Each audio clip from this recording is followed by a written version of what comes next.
From CBS News Bay Area, this is the Evening Edition. Now at 6, triple-digit temperatures and warnings of wildfires. Plus, budget blowback, reaction to Oakland and San Francisco's big cutbacks. Later, controversy in Clovis. We're live at the high school track meet, making headlines across the country. Live from the CBS studios in San Francisco, I'm Brian Hackman. And I'm Andrea Nakano. We're getting a little taste of summer with the warm weather here in the Bay Area. San Francisco's Marina Green was packed with people for the start of the Escape from Alcatraz triathlon. The temperature here is pretty nice for running and biking because it's only 70 degrees. When the sun like this, make sure you have sunscreen and hydration.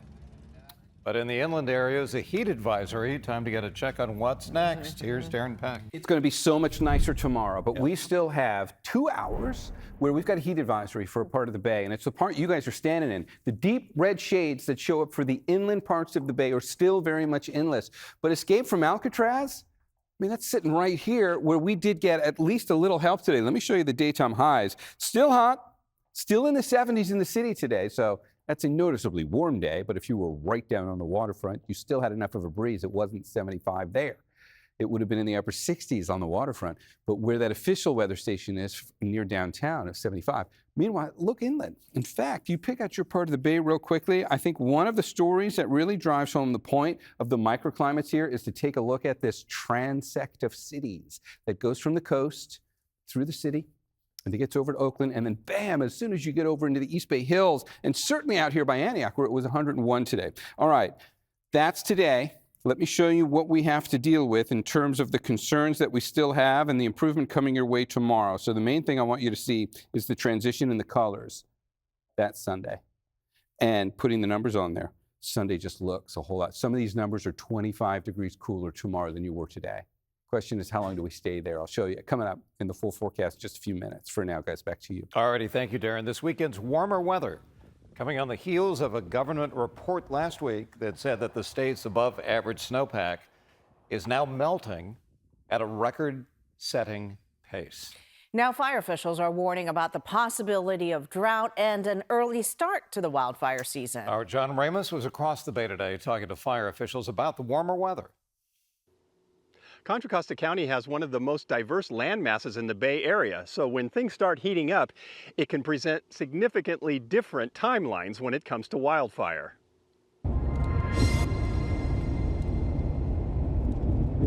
The temperature is rising in Contra Costa County, but in many places there are still faint traces of green along the highway. The biggest fire danger is still a ways off. So if you grab this grass, this is dry. And you can hear it's dry, it feels dry, except for there's a little bit of surface moisture on it because it's kind of humid out here. Contra Costa Fire Captain George Lang can tell the danger simply by feeling the grass. On a hill above San Pablo, the temperature was in the high 70s, with an ocean breeze that made it feel even cooler. Fire could still happen here, but it would move a lot slower. But the further east you go in our jurisdiction, the more sustained the warmer conditions are and the drier conditions are. So you'll see areas that are completely dry and ready to go. One of those areas would be Brentwood on the east side of the county. Here, the temperature was hovering near 100 degrees, and at the Three Nuns produce farm, Anna Valencia's lemonade stand was staying busy. On a day like this, do you sell more lemonade? For sure. Yeah, a lot more. I think double what I usually sell because everybody's trying to stay cool. Just across from the farm, the hillside is blackened, the scene of a recent grass fire that thankfully was contained to a few acres. But in Brentwood, they know that 99 degrees is not the end of the hot weather. No, way hotter than this. It's just starting, so it's gonna get worse. I know it's coming. So this is just the start of it. Does that ever make you worry about wildfire? Oh, for sure, 100%, especially because there's a bunch of grass out here, and the majority of it, some of it's dry, so, and it's a bunch of land here, so it could just cut on really quick. What you need to have fire is for all the moisture to burn off the cellulosic material, and once that ignites, then you have a fire.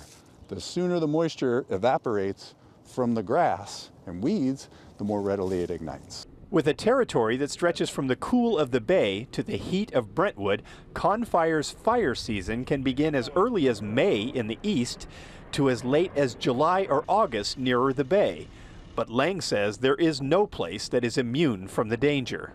This is the prevailing winds. This is coming off the bay. It's cool, it's moist. You can still see there's a little bit of the marine layer over there. It's when the winds come from the other direction and they're dry and they're hot and they're very strong winds, they can actually blow down these slopes and create significant problems for firefighters because it's not something that you would normally expect. These days, no one is sure what to expect in the way of weather, but the science remains clear. Hot weather dries out the grasses, opening the door for the fires to come.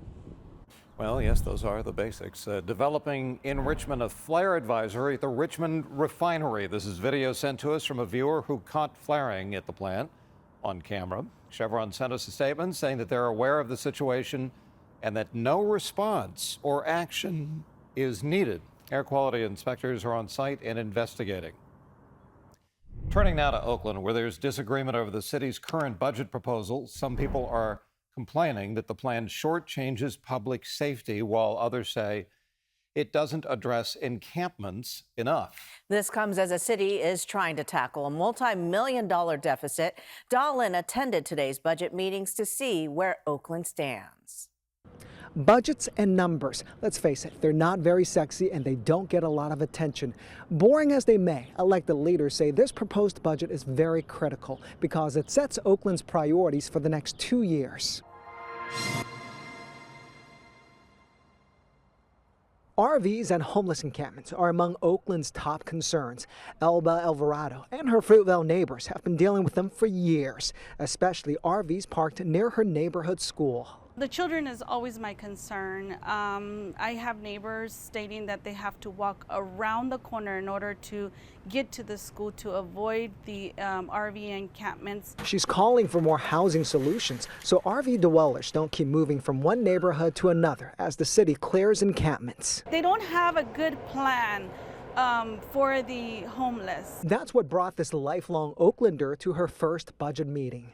Mayor Barbara Lee and City Administrator Justin Johnson held 2 public meetings Saturday, one in West Oakland, one in East, to gather resident feedback. Budget is really a reflection of our values. Oakland faces a $260 million deficit over the next 2 years. To balance the books, Mayor Lee is proposing to cut about 400 jobs, most of them already vacant. Everyone wants to feel safe and deserve to feel safe, so public safety and addressing Measure NN's goals, which is, of course, making sure we get to 700 police officers. This budget allows us to begin that process to get there. But Councilman Noel Gallo says the mayor's plan doesn't go far enough. He wants more money for police and a target of 750 officers. It's about safety and a clean environment.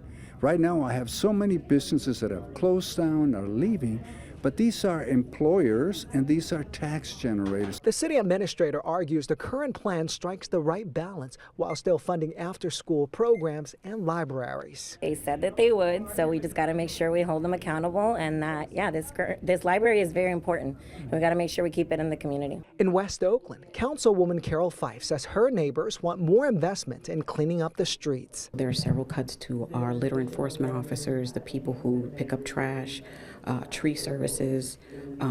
There are just some very specific things around illegal dumping and graffiti that are deeply concerning to me. So I will be making amendments to the budget and working with the city administrator's office. Alvarado says she understands tough cuts need to be made, but she wants to minimize the impact on residents. This is my first budget meeting and I want to educate myself more and bring my ideas to the table if I can. Changes are expected in the proposed budget in the coming days, but the City Council must approve the final budget by June 30th. And meanwhile, in San Francisco, Mayor Daniel Lurie said that he's ready to make some painful moves to tackle the city's budget crisis. He's laying out a plan to close a nearly $800 million deficit over the next 2 years. His proposal eliminates 1,400 city jobs, most of which are vacant anyway, while also slashing $85 million in grant funding the first year, followed by $100 million in grant funding the next. One of those programs on the chopping block is La Ofrenda, which provides free food. What are people going to do? They're going to figure out how to get some groceries by any means necessary. I take no joy in this, and yet I was elected to make hard choices, and that is demonstrated in today's budget. Several unions and advocacy groups slammed the proposal, accusing Lurie of prioritizing tax breaks for big tech over funding public services. The Board of Supervisors has to approve the budget in time for Lurie to sign it by August 1st. In other news, the debate continues over transgender athletes. A.B. Hernandez is a trans student competing in the California's girls track and field finals in Clovis. Her participation has drawn protests both yesterday and today. On day 2 of the state's track and field championships, the controversy has been overshadowing the competition. Now, KCAL reporter Zach Boetto is live with how day 2 is playing out. Zach, how's it looking? Well, good evening, guys. Finally starting to cool down here in Clovis. It's been over 100 degrees all day and yesterday. But again, finally starting to cool down. You can see the events right now are underway behind me. A.B. Hernandez, that transgender student athlete we're talking about from Jurupa Valley, a junior, is currently in first place in the girls' long jump. That event still currently underway, as well as the high jump, which Hernandez is also competing in. Now, we want to send you to some video that we got from a protester that is a physical altercation between that protester and a counter-protester. You can see someone running up to the car in all black and shoving a flagpole through the window, and then that counter-protester wearing all black cleaning some pepper spray out of their eyes. We know that that counter-protester was arrested for that physical altercation. Now, of course, we did also speak with a track coach here earlier today about how she feels about Hernandez competing in the CIF state championships this year. Bye-bye. This is still a high schooler. She is learning, she's navigating the world just like we are every single day. And that I know I would want grace if I was put in a situation where I had a bunch of light on me and what I was doing. So I encourage people to remember that we are all human, and at the end of the day, we're all trying to navigate this world.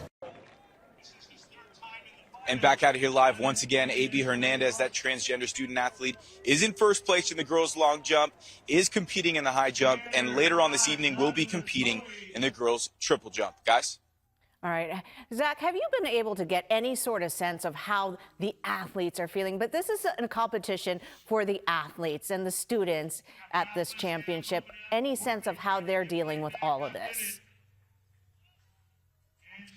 Well, so far over the last 2 days, it didn't seem like the athletes were really distracted by this whole event, but it is a talking point for a lot of them. We spoke to that coach who said that exact thing, and you know, going forward, I think with this new CIF rule that was implemented, even though A.B. Hernandez may place first in all 3 of these events this evening, that new CIF rule says the next best finisher will still finish in first place, with second and third place following on the podium. So we'll see how it plays out with the podium later on this evening. But I get that sense that the athletes aren't really distracted by A.B. Hernandez competing this weekend. All right. Thank you so much, Zach, for your reporting. Well, coming up, this heat is a reminder that fire season is just around the corner. Santa Rosa's Fire Marshal Paul Lowenthal will join us next. Stay with us. With a rise in temperature comes fire danger, and on Monday, Santa Rosa will officially declare the start of fire season. With us now is Santa Rosa Fire Marshal Paul Lowenthal. Paul, thank you so much for joining us tonight. I feel like I just talked to you about the subject a couple days ago, but let's talk about fire season. We've seen the fires in Southern California. It feels like fire season is year-round, but tell me why the Santa Rosa Fire Department is officially declaring fire season on Monday. Yeah, absolutely. That's a great question. And there are agencies like CAL FIRE that consider the threat year round. And absolutely, we've seen devastating fires, and fires in general occur across the state different times of the year. But here in Santa Rosa, we are one of the agencies that does declare the start and stop of it, and primarily because it's tied to some of our local ordinances that we have here in effect for our city, primarily our weed abatement ordinance, which does go into effect at the start of our locally declared season. And then we have other ordinances that are tied to start and stop, like pile burning, as well as our vegetation management ordinance that's as a result of our 2017 and 2020 wildfires here locally in the city. Now, we had a really hot weekend this weekend, but Santa Rosa Fire Department, unlike other departments like CAL FIRE and the U.S. Forest Service, it doesn't really fluctuate staffing with fire season, does it? That's a tricky question. So typically, yes, we have our constant, our minimum staffing that's in place, but there have been some changes here locally in Santa Rosa and really across the entire county that we do much differently today than we did before this fires started within our county in 17. We have procedures now for upstaffing, where if the threat is there, like a red flag warning day or some similar type of high fire, elevated fire danger risk, then we have the ability to increase staffing not only within our department, but within departments across our entire county. And that's a similar staffing pattern that you'll see in multiple counties across the state now. The idea is to have that surge of additional resources on duty during peak fire threat days to be able to respond, hopefully keep fires smaller and put them out a lot quicker with that surge of resources. But typically during the fire season, most agencies do have their typical staffing in place like cities. Paul, it feels like just a few weeks ago, the hills were really green and vibrant, and they've turned brown really quickly. Tell me a little bit about fire danger in Santa Rosa and where it stands right now.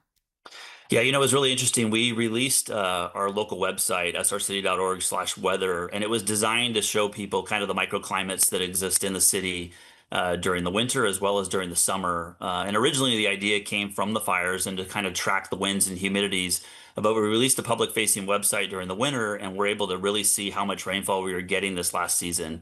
Parts of our wildland urban interface had upwards of 45, 46 inches here locally in Santa Rosa. And for us, that's way more than we typically see. With that, it brought a significant growth of seasonal grasses as well as a lot of growth of our vegetation. And it doesn't seem like that long ago when we last talked that the hills were green and lush. And then you look at how dry things got here in spring. It was did not take much for the winds and high temperatures, low humidity to really dry things out. And now you look at our hillsides and they're real golden brown now. And that's the concern. There's agencies that train for fire season year round. We are one of those agencies. Obviously, that's just really a common practice for most fire departments is be prepared for fire season or for a wildland fire. But our hope is that the work that we do to train is going to be complemented by a lot of the vegetation management practices, weed abatement, defensible space, home hardening that we're hopeful that our community takes into account and does. And those two together will help keep fires small and help us put them out quickly. Yeah, Santa Rosa Fire Department has been doing an amazing job with education up there. Thank you so much for your time today, Paul. Appreciate it. Thank you.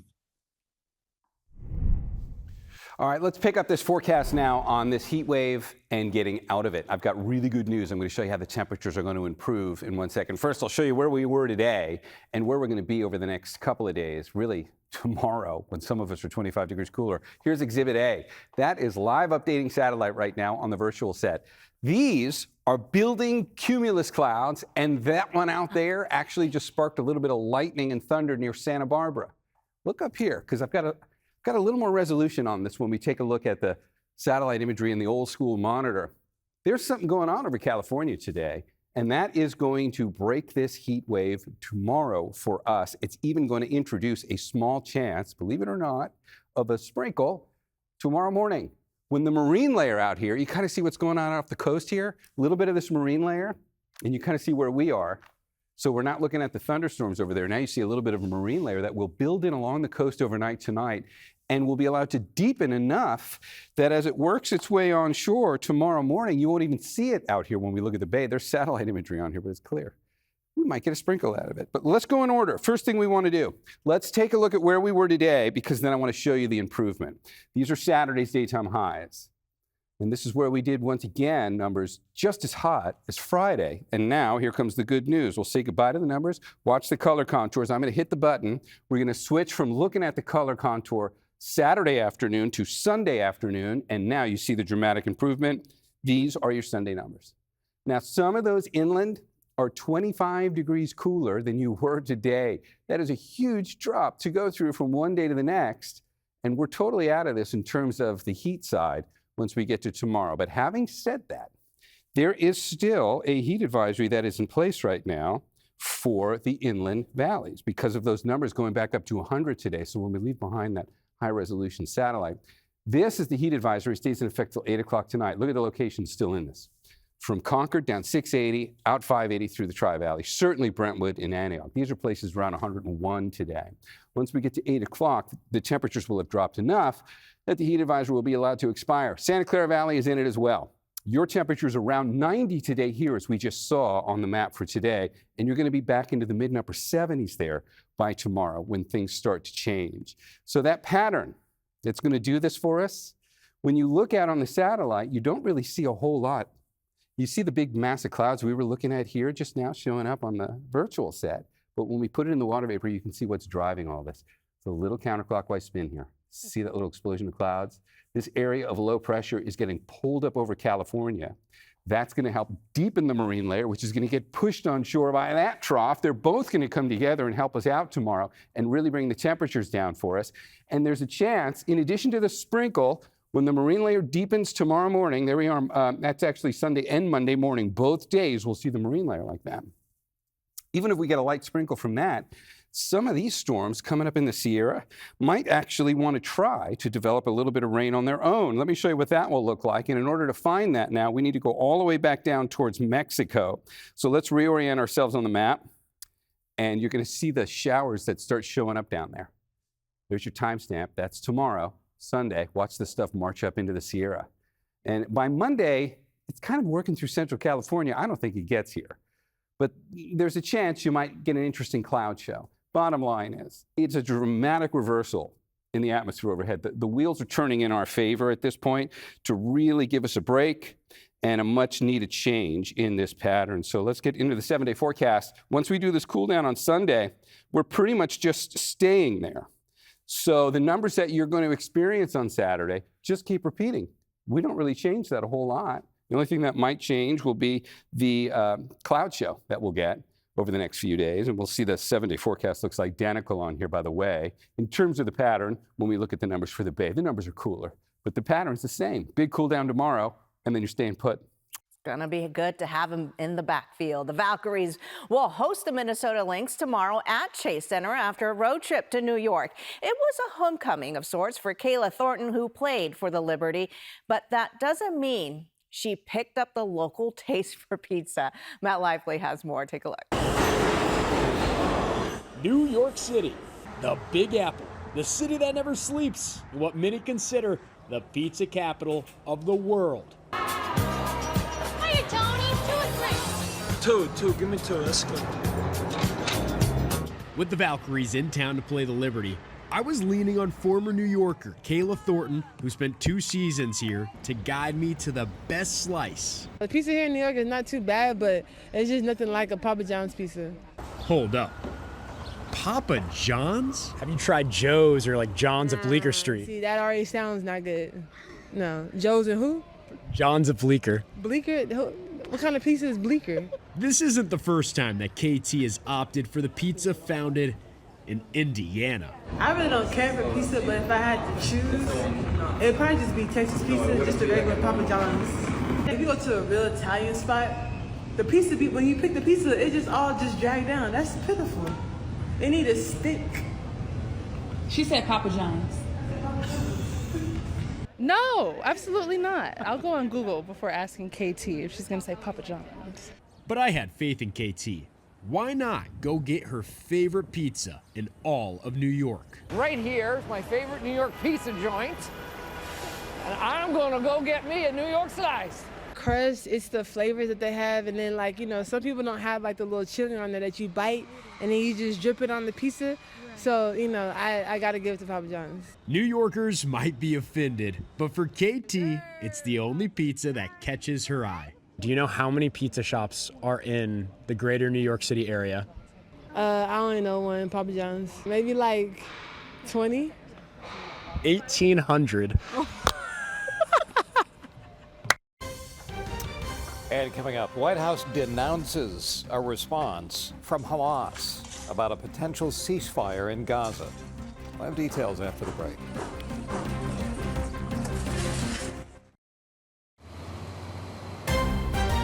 From CBS News Bay Area, this is the Evening Edition. Welcome back. More discord in Gaza as the U.S. slams a response by Hamas to its ceasefire proposal. The plan in question, floated by envoy Steve Witkoff, called for a halt in fighting for 60 days with some hostages to be freed in exchange for Palestinians jailed in Israel. Hamas countered by calling for a permanent ceasefire, a full Israeli withdrawal from the Gaza Strip, and humanitarian aid delivered to Palestinians in Gaza.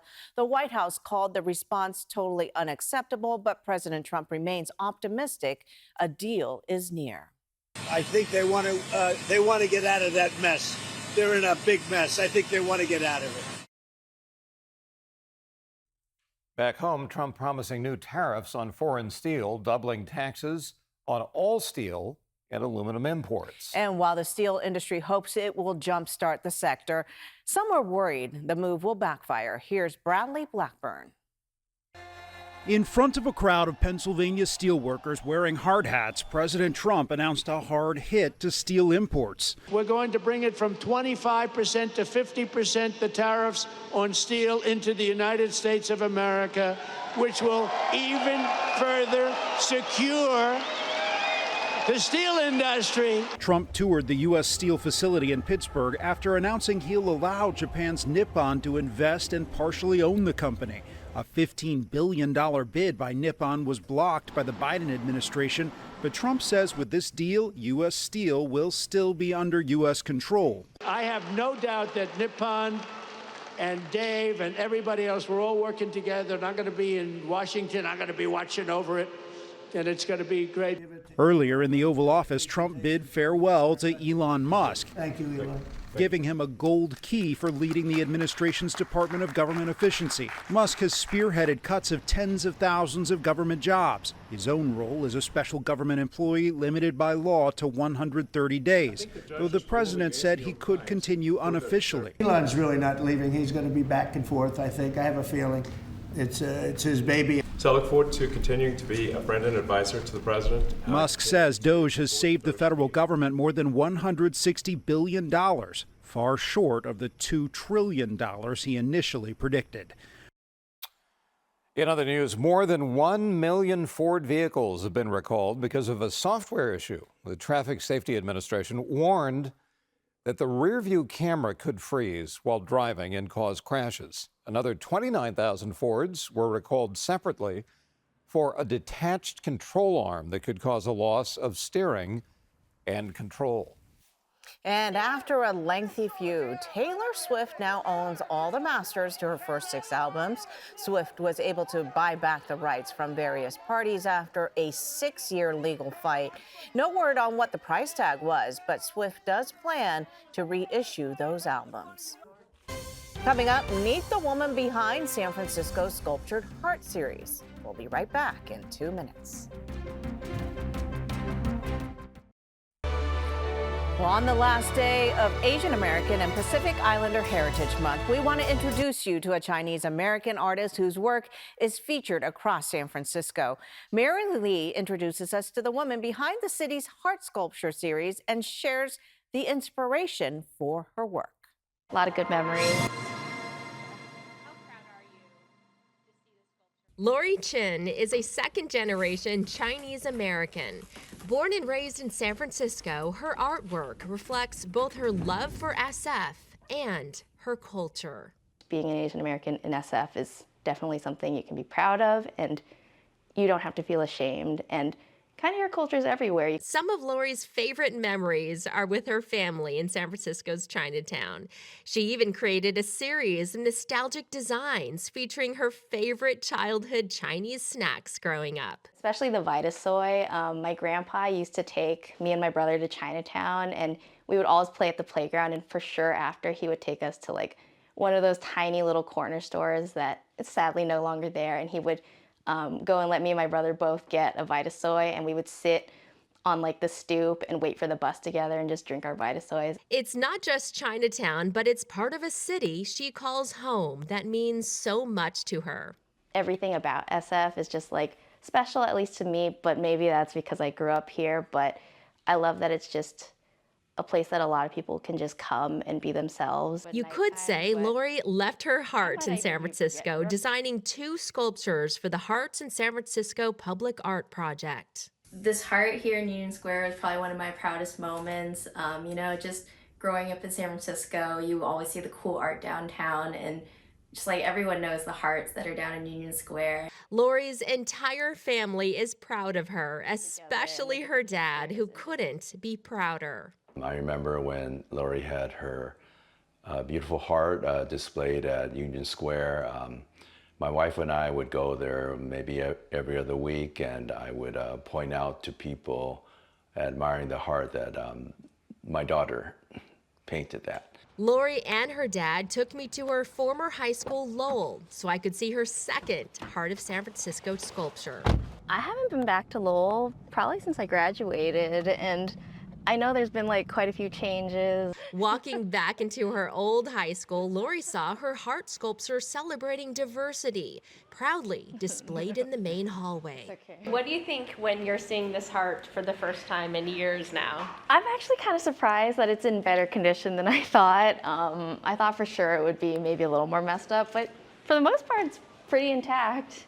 And it makes me happy to see it. Each hand has its own unique design, but I love when they overlap and when they intersect with each other and just show that everyone has a connection. And I just love those things, just like being able to celebrate everyone's differences, but also celebrate our similarities. Honoring both her culture and her city, Lori's artwork celebrates the beauty of diversity and unity, serving as a heartfelt love letter to her community, aiming to bring joy to the people and places that have shaped her into who she is today. It's a nice day. As AAPI month wraps up, San Francisco's Chinatown is celebrating with a cultural festival. Grant Avenue packed with people stopping by to check out vendors selling food and traditional art. San Francisco Mayor Daniel Lurie and former Mayor Willie Brown were there. During his remarks, Mayor Lurie acknowledged Chinatown's growth in tourism. We are a city on the rise. We are on the move. People around the country and around the world are starting to take notice that San Francisco's comeback is real. By the looks of these 4 or 5 blocks, it's going pretty darn well. It's the second year Chinatown has held the cultural festival. Happy Pride! Come get your hugs! A day of love at Sonoma County's annual Pride Parade. People in downtown Santa Rosa cheered on the different groups that passed by, and the parade goer said that this year's celebration is extra meaningful to them. In light of today's political climate, I think we needed a jolt of love and energy and good feelings and just pride as we enter June this month to celebrate. So I'm out here to see everyone that belongs in my community and supports me. The Sonoma County Pride Parade has been going on for 40 years. Pride Month officially kicks off tomorrow for the month of June. Darren? Well, coming up in this forecast, some of us are going to be 25 degrees cooler tomorrow than you were today. That's the visual transition of how the contour is going to change. What's the number going to look like for your part of the bay? 25 degrees cooler than today? I'll show you what that looks like. We'll get everybody on here, and we'll do a whole 7-day forecast while we're at it, coming up after the break. Well, part of the reason why we're going to be able to drop 25 degrees from today to tomorrow is back there. That's the live high-resolution satellite. So you can see there's nothing here. You look outside today in the Bay Area, it's nothing but blue sky. On the other side of the state, there's an impressive buildup of clouds. Some of that's even turned into thunderstorms down along the central coast. That is an area of low pressure which has just appeared over the state. And we're going to feel it tomorrow with the temperature drop. But let's go in order. Here's today. And just for review, these are today's daytime highs. Kind of rough out there, especially in those inland valleys. Look back there at Antioch with 101, Concord at 100, Livermore right on the verge of that. San Jose, 10 degrees cooler than that, but it was still 90. And the numbers up in the North Bay coming into the mid-90s. So if we're talking about a 25-degree cool down, what does that look like? We transition the color codes on here. We bring in the numbers for Sunday, and now those numbers are down into the mid-upper 70s. So those are your Sunday numbers. We'll get you down about a 20 to 25 degree drop for the inland East Bay. That's the extreme. For San Jose, it's more like a 10-degree drop. So you go from 90 to 80. For San Francisco, it's also about a 10-degree drop. We'll get you down to the low 60s. And for the North Bay, similar story up here, because Santa Rosa, your number is going to come down as well. And then once you do this, these numbers right here are pretty much just staying put for like the whole 7-day forecast, temperature-wise, is going to look almost identical to that. We're not really going to be changing that a whole lot. Let's get a little more detail on why there's still a heat advisory and who has it. At least for the next hour and 12 minutes until we get towards 8 o'clock p.m. The Inland East Bay still got a heat advisory. The whole 680 corridor, 580, going out on Highway 4, all the communities up and down there, and the Santa Clara Valley is still included in that until 8 o'clock. So we were looking at that big explosion of clouds that was showing up over the Sierra. It's really being driven largely by this, and you don't see much there. You also don't see the much larger driving mechanism here. Let's go to the water vapor, because now we can see how we're going to break this heat wave. First thing is, it's a large trough that's starting to build towards California. But what's having a bigger impact right now is the smaller little one down here, this little cutoff low. Doesn't look like much on its own, but as it spins, you see the explosion of clouds around it. And as we put it into the futurecast, you can track that. That low goes up this way. The marine layer really builds in tomorrow as a result. The onshore flow picks up as a result, and we get our 20-degree cool down. That's pretty much that's the simplified version of how we're doing this, how you drop 25 degrees from one day to the next. Let's get a 7-day forecast in here. We're going to start out with our inland microclimate. And see, as we discussed a moment ago, when you cool down tomorrow, you don't change. You just sit there for the next 7 days. And let's take a look now at the 7-day forecast for the Bay, and you'll see a very similar pattern. Numbers are lower, but the pattern remains the same. Big cool down tomorrow, morning marine layer pretty much each day after that, and pretty good looking afternoons. All right, Andrea, over to you. All right, thank you, Darren. It's not the triple digits in parts of the Bay Area, leaving Berkeley residents concerned today. Brian, it is just one digit, 5. That's how many feet city officials want neighbors to clear around their house to prevent the spread of wildfires. But that controversial proposal is leading to some heated debate in the East Bay. Take a listen. The aloe, which is very much known to be fire resistant, has to go. George Perez Velez has lived in the Berkeley Hills for 22 years. He says every year he's complied with every rule to keep his home safe from the next big fire. We believe in fire mitigation. We believe and respect firefighters. We understand their job is hard, and we believe in having a shared responsibility for public safety. But when someone says this is allowed, this is not allowed, the code says something else, the kind of disconnect between what we're getting, it's not there. Perez Velez is referring to the Ember proposal, which is in the process of being voted in by the Berkeley City Council. Ember stands for Effective Mitigations for Berkeley Ember Resilience. It would require residents to clear anything flammable within 5 feet of homes, including trees and plants.